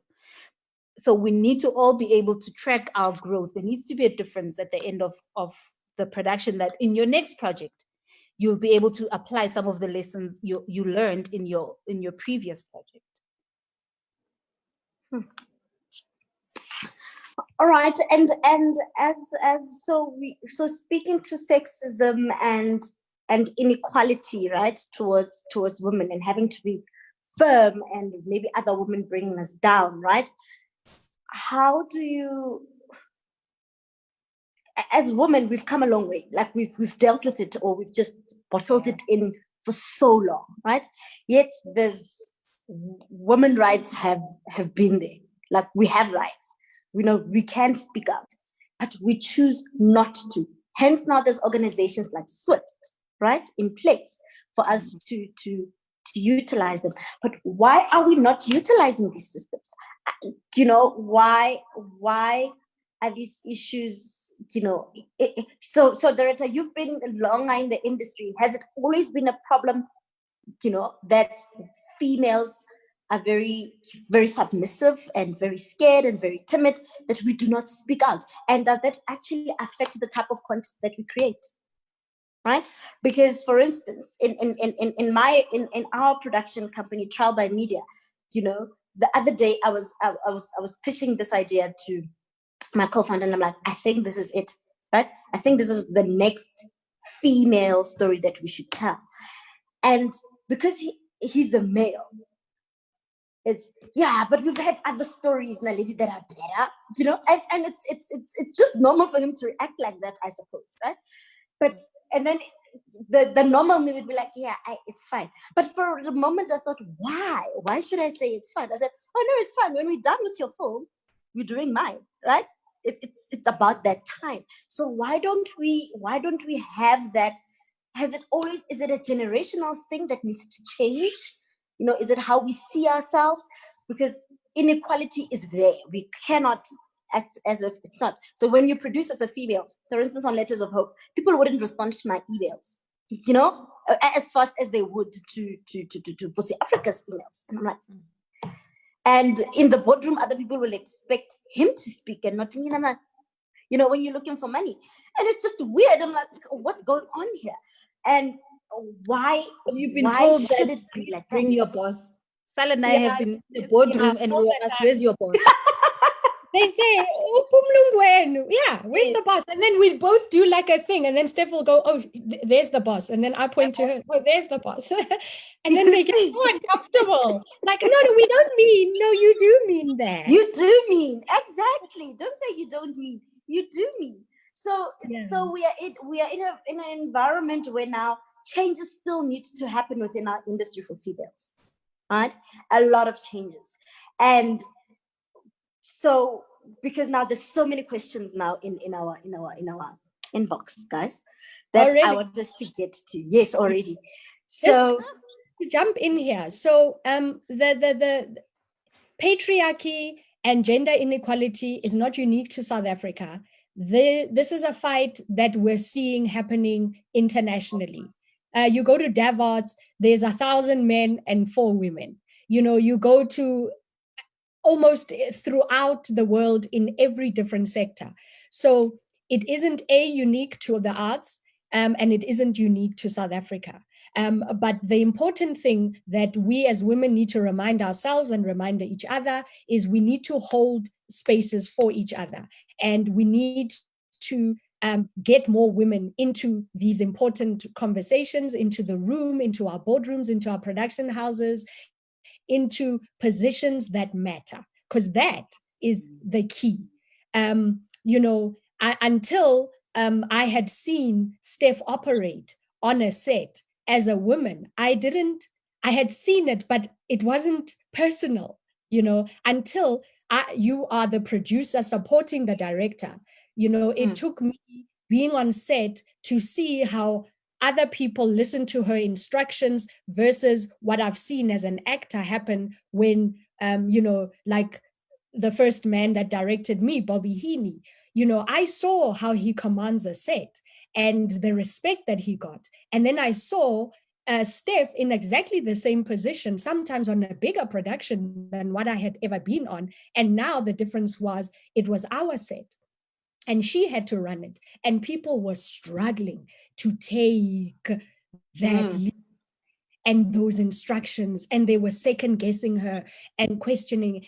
And I think that is the power of us as producers, as female producers. There's things that we are able to see. There's a unique context we come with. There's a unique eye that we have. And there are experiences that we have had that inform the kind of culture that we create on our sets. And my set will never be a set where women feel like they are harassed or feel like they need to have extra protection, etc. And that's just because my unique position allows for me to create and have conversations with the people that we hire as the boss, because I am in a position to actually make a difference. I am no longer just the person who's coming in and out. I am literally hiring. And the problematic personalities. I can call them out on it. So it is going to take a lot of the swift type of organizations, but also just in our own spaces, in our companies, letting people know that we will not apologize. We will not allow, we will not accept to be treated as second-class citizens, etc., and other people. So it's protecting the intern that comes, because there are positions on a set that do leave you vulnerable to being exploited. And it happens a lot to young women. It also can happen to just young people who are coming into the industry who are being abused. So it's about creating the kind of spaces and environments that we want people to be happy to come to work for. So this is not a conversation that can be covered in such a short session. It's a small space of time. Layered, yeah, I agree. But how do we get there? Is it how, as creatives, we respond, maybe, right, to gender-based violence? Is it the ideology, right? How do we, stories are very powerful too, right? And story empowers. So is it in the name of us as creatives now telling more stories that are about females, addressing gender-based violence, a response to that, right? So for instance, your film is Baby Mamas is a female-driven narrative, right? And it's empowering and it's showing different sides of females. And so is it those types of stories that actually can gear us up? How do we as creatives, right? We need to respond now as females, knowing what's happening within our country, gender-based violence. How do we as creatives respond ideology in terms of how we see our films, where we're going with our films as female filmmakers, as directors, as producers, the kind of content that we're about to create. So what's the ideology and the work that it takes for us to empower ourselves as filmmakers, to have a voice, and to empower those watching? Yeah. We are essentially attacking cultural norms here. So the impact that we will have is very different because different things appeal to different people. But as you rightly put it, Steph always fights for her female characters. When she writes a story, she wants the female to be in a position of power. And that's really important because we make these stories for people that are watching. And of course, every time we put out a piece of work, it creates a perception. It has a life beyond which, it comes off the pages and these people are portrayed, these characters become portrayed by real people, and we add to this kitty of the conversations that we're having about the role of women. So they'll never So gender equality can, of course, be tackled in our stories and will continue to be so. But it does also take us fighting for the right to tell those stories. We had people who were saying, make the men more powerful. No, different story. In this story, the women are powerful. And what are the tips that we can give to females coming into our industry, Doretta and Steph? What are the tips to say, as a female, this is how you arm yourself into this industry? These are the tips. This is what you should stand by, or these are the values. But what can we give? The advice we can give to females out there coming into this industry? Nothing comes easy. It's very important to remember that. If you've listened to the journeys we've all been on, training is essential, any form of training that you can find. I know not everybody has access, and sometimes you have issues with funds, but a lot of the platforms these days have masterclasses or classes that they host for free that you can join. There are colleges who run stuff that you can join if you really have a fund issue. So try and get some training in whatever you're interested in. Gain some experience. If you can, do an internship, go and make tea somewhere if you have to.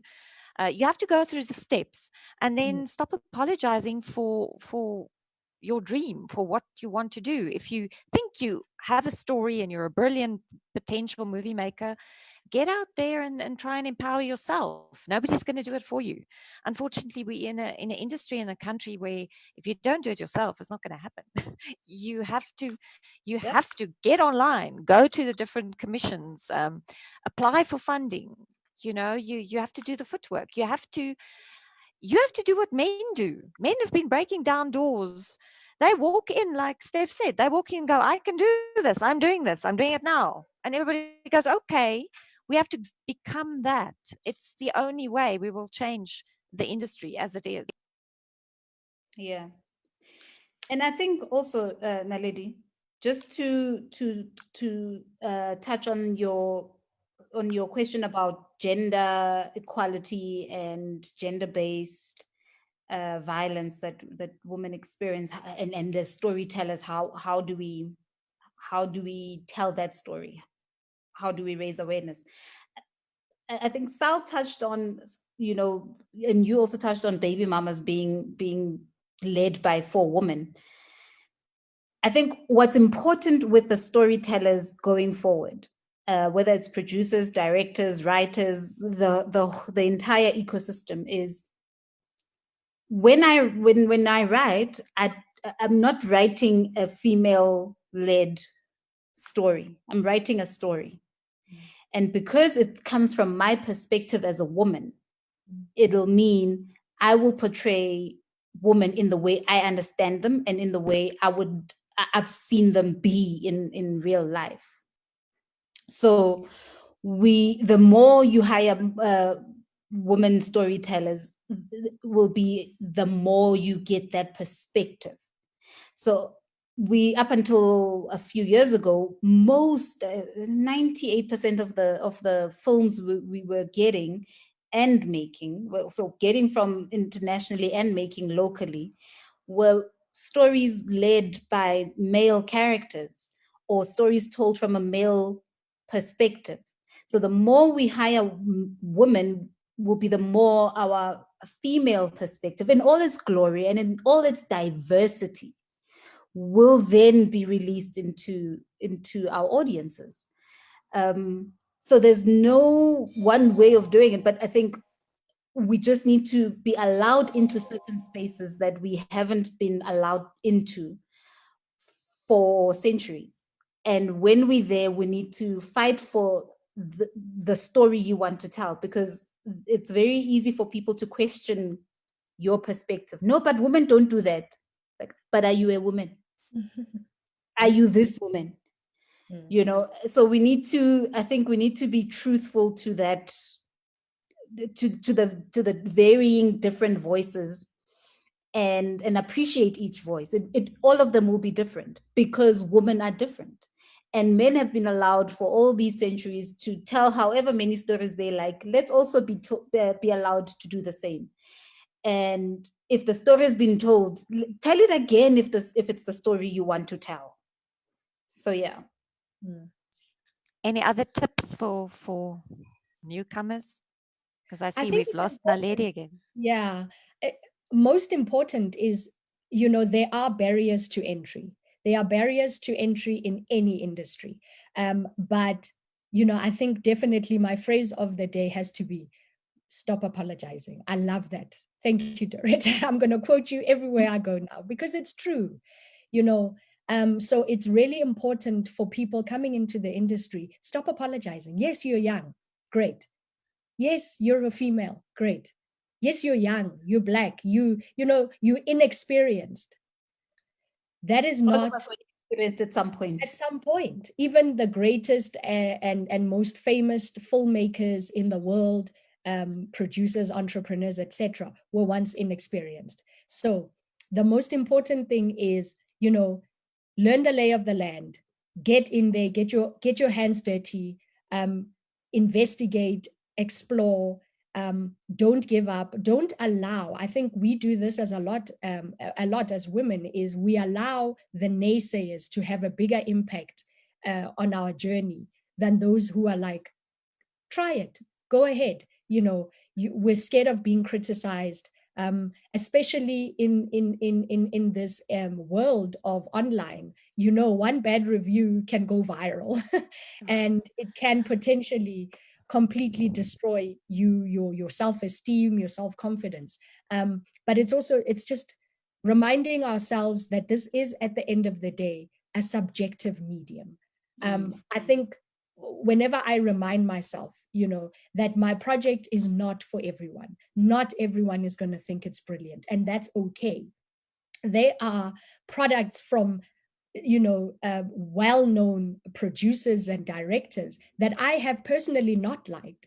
And it doesn't stop Quentin Tarantino from making another movie just because I didn't like it, So it's understanding that even the greatest and best also have put out work that wasn't necessarily critically acclaimed.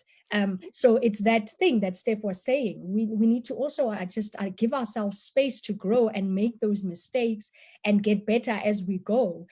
But also keep in mind that not everyone is going to get your product. The one thing about the platforms that we have now have access to is that if you're a young movie maker, you have so many tools that didn't exist a few years back. I mean, a few years back, you couldn't just make a movie with your camera on your phone and then post it all over the world and get people to like it or hate it, for that matter. I mean, there's no such thing as bad publicity, don't they say that? But Yes. so that's also, if you think you're a movie maker, then that's a great way to start posting little TikTok videos or whatever else and see if anybody likes it. It's the world has opened up. The internet has opened up the world a lot. It's become a lot smaller with a vast amount of opportunities, which is lovely if you're a newcomer. Yeah. And I think there's lots to be said about collaboration. Because in the world we're living in, and especially in South Africa, I always say South Africa, until you leave, you then realize how far we are from geographically, how far we are from the hubs that we so look up to. So nobody thinks of us. We were all the way down on the tip of Africa, right? So you sometimes to get your work to travel or to make work, you need to collaborate with people from locally and people from all around the world to be able to understand what is, what can also, what you can take from locally to make into a global product. And especially for young people who are entering the film space, sometimes who your 10 selves together and see who can do what and do it. You just never know where that work will end up in future. And even for us, we're on this platform right now. All of us are storytellers. All of us are filmmakers. Imagine what it would be like at this time on Women's Day to have a project with all 4 of us in it, right? Wonderful. I think that is a lot of what's missing in South Africa. We don't collaborate with each other as much as we could, because we don't know what network I have or what the Red's network is or the Lady's network is. It could be that Sal's network opens a door that none of us had thought of. And it's just the thing that they've been looking for. So I think for me, I think even when the year started, I was like, we need my personal journeys to collaborate more with different people and see where that takes us. That might also be a nice, yes, a nice idea for the Gauteng Film Commission and NVF and them to start hosting industry network sessions. So that people like us all get together in the same room, even if we work in different areas of industry, and start chatting to each other. Because when we go to markets, we tend to focus on the outside people, the potential distributor, the potential guy on the other side of the ocean. And we actually have a great pool of talent. So I think you're onto something there, Steph, that we should collaborate more. Can I give you, I have like 3 questions in the chat, right? That I'll give to you. So if you could answer as quick and as swiftly as possible.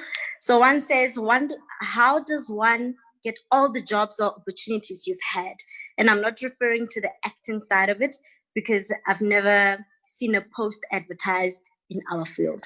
So how does one get all these opportunities? Anybody? Sometimes it's about creating these opportunities for yourself. For example, if you want to be hired as a script writer, write a script, apply to the NFVF for development funding, find out other people, if your application is not successful, find out from other people who've had successful applications. The beauty of the system that the NFVF has and PFCs and the KZN film commissions is that, they don't hide who they funded. So you are able to try and reach out to people and find out from them, can you assist me? I tried to apply, I didn't make it. Can you give us some pointers? Or, what did you learn? What can you assist me with, etc. It's about also just doing the homework, doing the research. Don't expect everything to just be handed to you.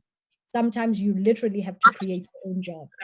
Do YouTube clips if you're an actor. If you're a writer, find out how other people are getting their stuff made. But most importantly, try to develop your own project and do it as professionally as you can, because the tools are.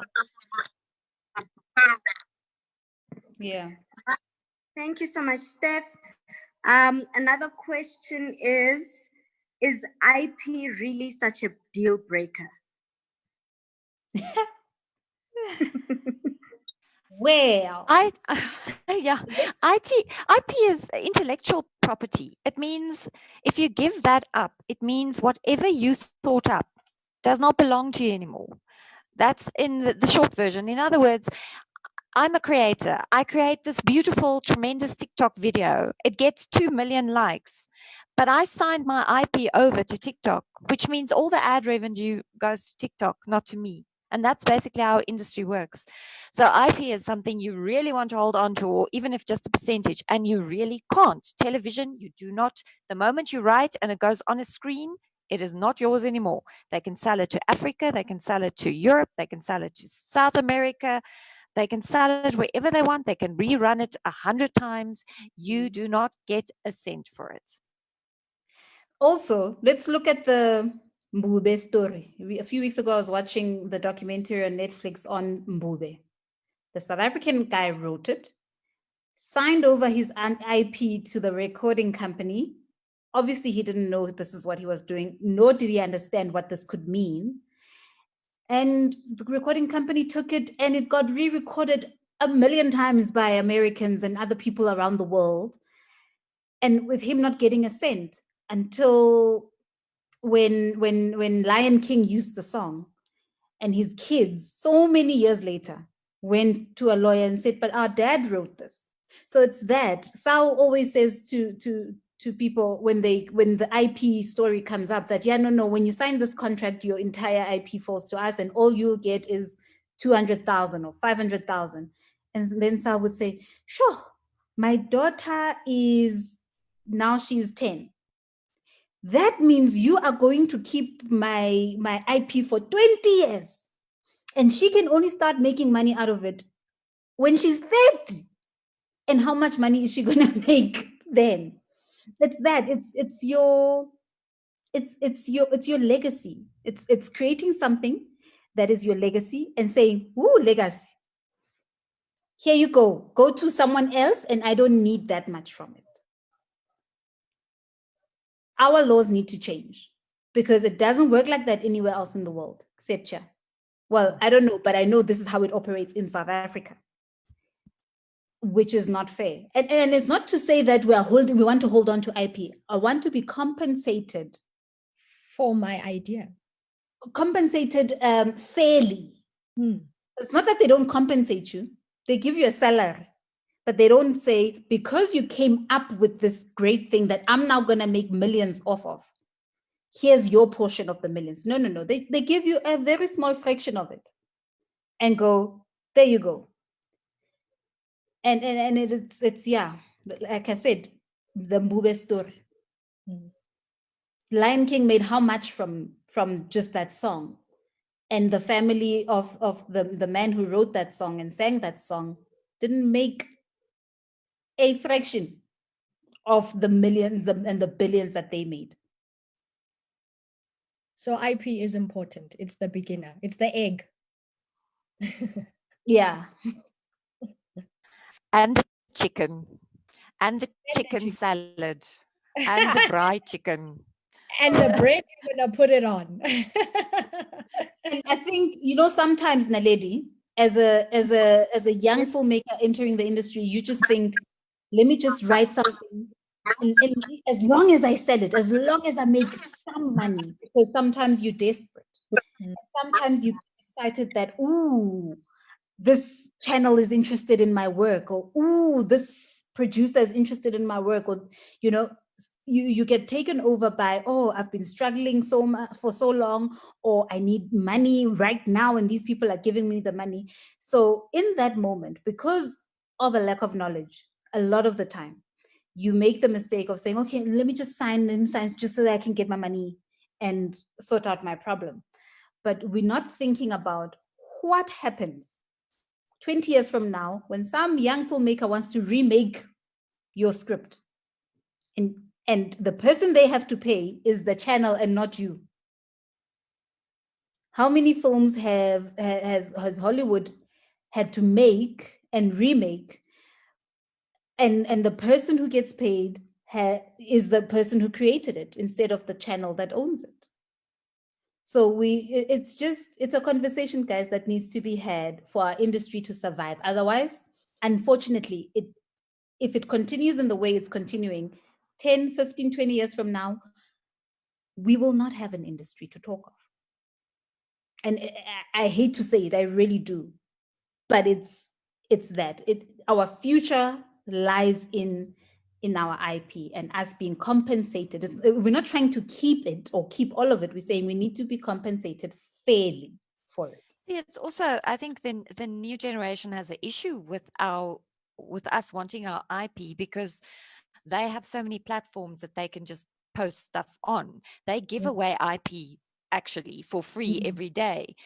The difference is that when you just make a little video in your backyard, chances are you're not as good as someone, I hate to say it, but you're not as good as someone who's been in the industry for a while, who has a whole crew behind them, or who has worked on a script for 6 months, or had an editor involved in whatever else. So what we're selling is a professional project or product that has legs, that can travel. A little video shot on a little phone in the backyard, some of them are hits, yes, but they don't have legs. They won't travel. They won't last beyond 6 months. And that's why IP is so important, because it's something that's lasting, something that can be recreated, something you can build on. So it's important, even though a lot of people these days give a lot of stuff away on YouTube and everywhere else. It's not the same thing. And also, sorry, just to add one last thing to this. I was reading a story. I don't know if you know I'm sure we all have read about it at least. Hamilton, the theater, the musical that was on Broadway that then went to the UK and traveled around the world. One of the lead actors in Hamilton, I was reading an article and he was saying it's a theater musical play, right? And they wanted to film it. They wanted to film the theater version while they are on stage. And they were not getting paid, like they were not being compensated now for this piece of work that was now going to live in film. I think they were being only compensated for a normal theater run. And he then came back to the producers and said, the lead in Wizard of Oz that played 2 years ago, same vibe, it was a theater musical and it was being filmed to play on television, but they were filming it in theater. How much did you pay that guy? And then they told him and he said, that's how much I want. I don't want even a cent more. I want to get paid the same as the lead of Wizard of Oz. And they found out how much that was. And he says the day before filming was to happen, they still hadn't confirmed whether they were going to give him that money. And his agent asked, why do you want so much money? And he said, this is all I have. All I know how to do is to sing and act. And you want me to give it away for free for something that's now going to live in a different medium forever and ever. Film is forever. Baby mamas will be here forever. So, and he said, so you want me to give away, it's the only talent, it's all I know to do.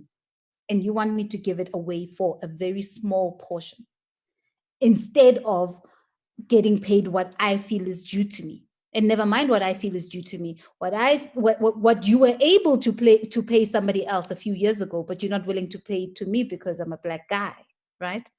So it's all we have. It's writing and directing. It's all I know how to do. On that note, right, there's a last question, and I think this is one of the most important questions, right? That right now we are experiencing a very difficult time. We're in the pandemic with COVID-19, and there won't be film festivals for a while. And so, what's the alternative? Like, what's the alternative going forward with all of this happening around us as filmmakers?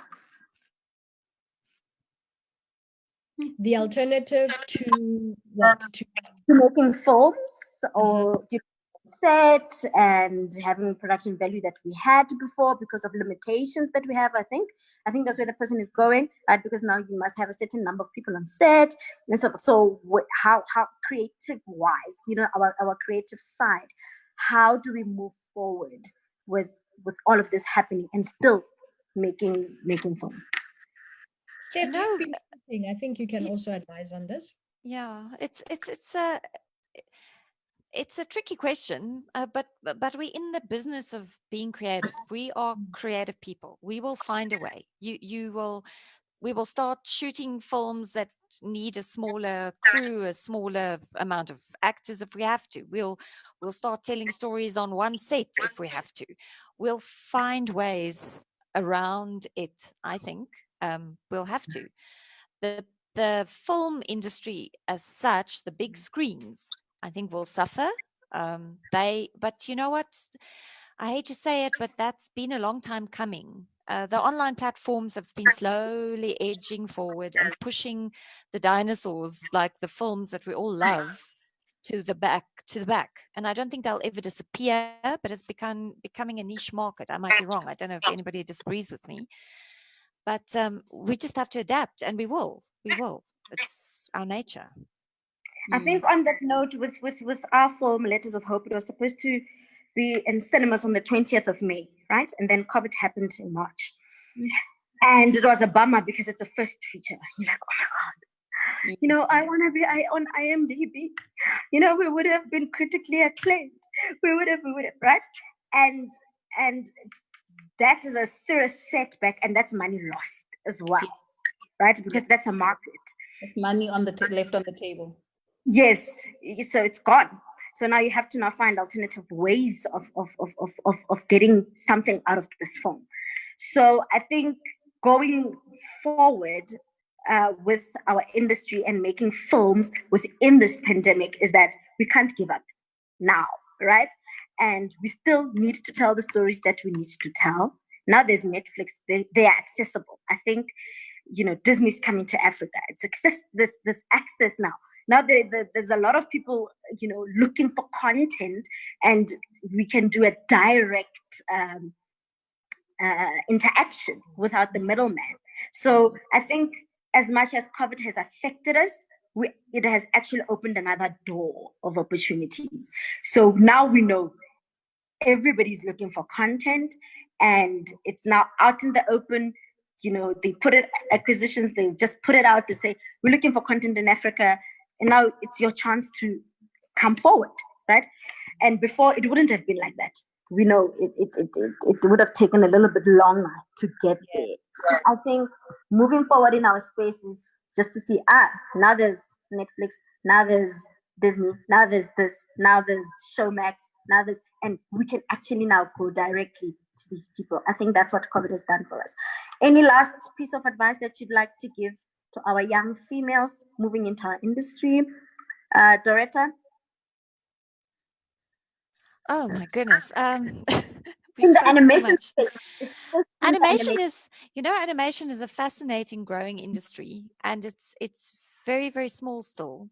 And there's a lot of opportunities opening up there worldwide.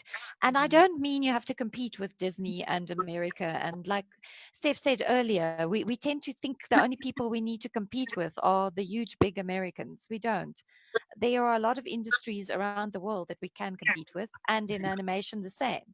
VR, which is virtual reality, is growing. So if there's anybody out there who's great at drawing, great at creating characters, great at creating stories that's good for that, they should explore it and try and get in. Yes. Thank you. Salamina, last words? Don't give up. It's very important. Don't get discouraged because the barriers to entry are so high. And also, ask a network. Do the research. Get out there. Don't operate in a silo. You'll always remain small that way. There are people who are open to collaborating, and it's important that you arm yourself with as much knowledge as possible. Steph? Yeah. I think I'll say two things. One, again, I'm a realistic person. The industry is very tough. Because sometimes I think we when we have these big dreams, I'm gonna be a this, I'm gonna be a that, and then you don't realize the amount of work that you put in, right? So that's one. It is hard. So when it starts getting hard for you, don't think it's you. It is not you. It is the industry.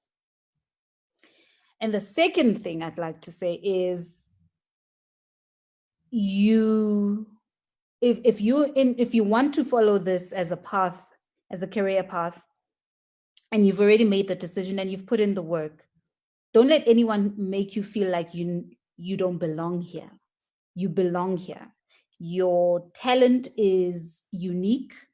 You do bring something to the table. Do not be made to feel like you're disposable or you're not enough. Whatever when you open your mouth, sometimes it might not be the right thing to say in terms of ideas, or it might not be an idea that people end up using, but it might be an idea that leads them to something else that they'll use. So speak up. Don't be scared of your voice. Your voice matters and your voice counts. And yes, you'll get no's, but you'll also get yeses. So those are my two stories are important. Yeah. Yeah. Yes, our stories are very important. Absolutely. So, yeah. Thank you so much, ladies. I even took 15 minutes extra of your time. And you were patient and you were great. And you've given great tips to females out there. So one last question is then, what does Women's Day mean to you? And then I can close up. So what does Women's Day mean to you? Steph, what do you hear? Yes, sure. Women's Day, right? It's probably Women's Day and Freedom Day are probably my two favorite South African holidays, because they remind me and who I am, and the people who came before me, especially Women's Day because of the women who marched to the union buildings. But also what it means for me is what I said earlier, is that all the events that have happened have ensured that today my voice matters. Everything that has happened has allowed me to be able to have this conversation with you and with these wonderful women, but to also be able to say no when I mean no and yes when I mean yes, because somebody died, somebody sacrificed their time, their family, their lives for me to be able to have this life that I have today. So thank you to everyone who has been a part of our history and fought to make sure we have this day. Salamina? So I want to answer that question with a quote that I found yesterday. It says, how do I define an inspiring woman? For me, an inspiring woman is simply a woman who can fill somebody with the desire or the urge to do something worthwhile. That's something that creates a better world for others. It's a woman who appreciates life with everything it has got to offer. So the reason I like that quote is because for me, that's what Women's Day is about. It's about understanding that there are so many amazing, amazing women around me. And it's so important that we celebrate each other, and that I allow myself to be inspired by their walks, their experience, their journeys, their stories. That for me is what Women's Day allows.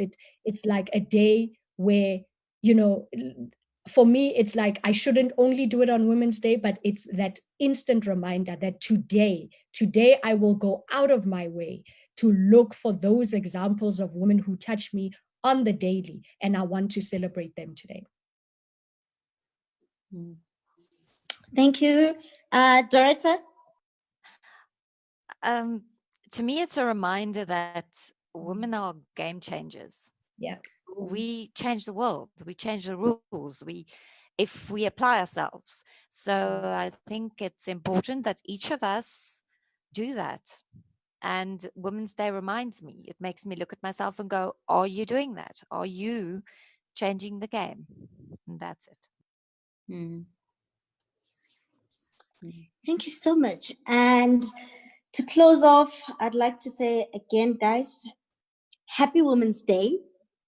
Thank you so much for your time, for tuning in, asking questions, interacting with us, and actually speaking out. I think this was one of the honest talks I've done. It's very real. It's not superficial. It's real realistic stuff, right? And and it was quite a beautiful time, right? I really enjoyed it, and I think we opened day one of Women's Month masterclasses on a really high note. The comments are very encouraging. Everybody who tuned in loved it. Everybody's sending their love to you. They say good luck for all your future endeavors. And yeah, so thank you for your time. And to the GFC, again, thank you so much for this opportunity. It's very rare. I think COVID as well has helped us to be more interactive as filmmakers, to be more accessible to people. The other day, I was looking for Doretta on Instagram. I'm like, I'm bad with Instagram. I'm sorry. I'm bad with Instagram. But today you are very accessible. Those who wanted to ask questions, they could. So I think COVID, as much as it's impacted us in a negative way, it has also brought us very closer to each other as humans. So very, very well done, guys. Thank you so much for your time. And the GFC, these classes will be happening until the 18th of August. So guys, please, please, please stay tuned on all the GFC social platforms to see and to learn and to spend more time with the most amazing filmmakers in South Africa to engage with, right, on these platforms. So this is the opportunity for that. This is the time. So thank you so much and happy Women's Day, everybody. Thank you, Naledi, and thank you. Thanks, Mwah. Cheers.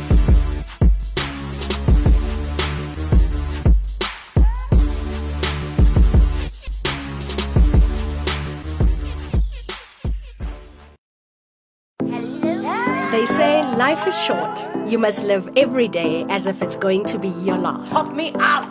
Let's drink! That's exactly how I used to live. Until Why must I bring you from the zoo, Mommy? I became a baby mama. Hey ladies, we slay all day. Hey, baby, don't come here with your cheap flattery. Why are you so angry? You know what you need to do? This part of your body, you need to use it to get laid. Get laid. Who says I am not getting laid? Boutique hotel Oh. somewhere.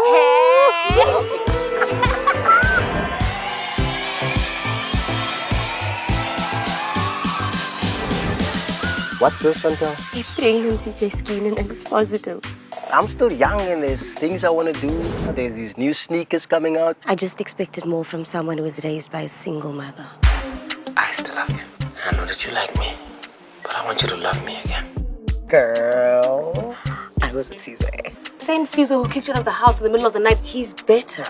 Tutuko, would you rather your child goes to bed hungry than Tutuko? Of course not, Sandy, but that's not. I don't earn enough money. I'll see you in court. Court. Sandy. Hello? Keenan. He hung up. Caesar, baby, your phone's ringing. You have no business going through my phone. Get the hell out of my house right now. I truly believe that there's good men out there. They are, and they're all after Tolly. Michael. Maybe we can grab a bite together. When are you guys kissing? Who says we haven't already? You are such an embarrassment. Is that how you got pregnant with Seppo? With a peck on the cheek? I'm going to keep the baby. Maybe we can have a weekend away. Road trip. Road trip. You know you want Road trip. No matter what they say, girl, I promise I'll love you forever, every night and day. Girl, you color my world like a rainbow. To the amazing woman in my life, may we find true love. May we appreciate it once we have it. And may we never, ever, ever settle for less. I love her. Please don't deprive yourself of a sex life because of that baby that's growing in your belly. Please do it. Thank and you, don't make John. another one.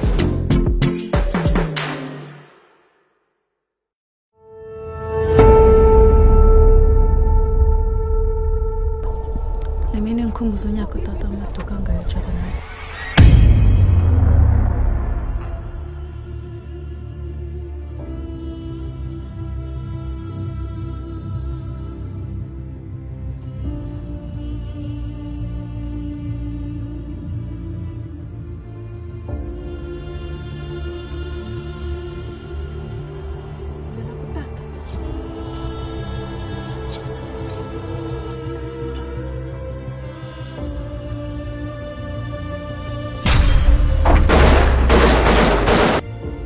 Where did you deliver the letter to?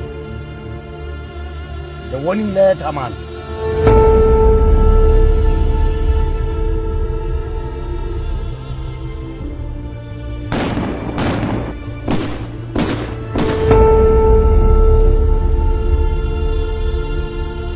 Utata wakho uyisebenzele ANC. Hey Mnqolo. Utata wakho bambulalela nje into mba. Nginika abantu ithemba.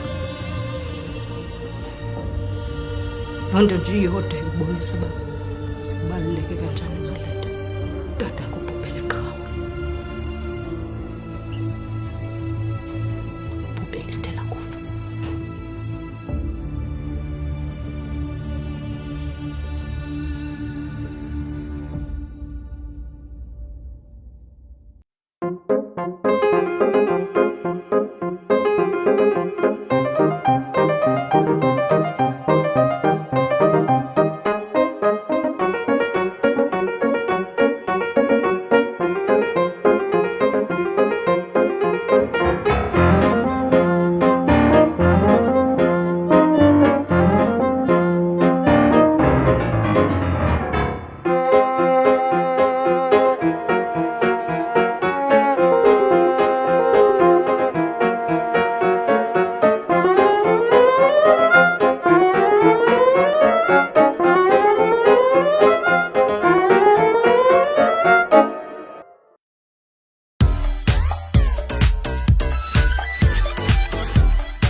Thank you.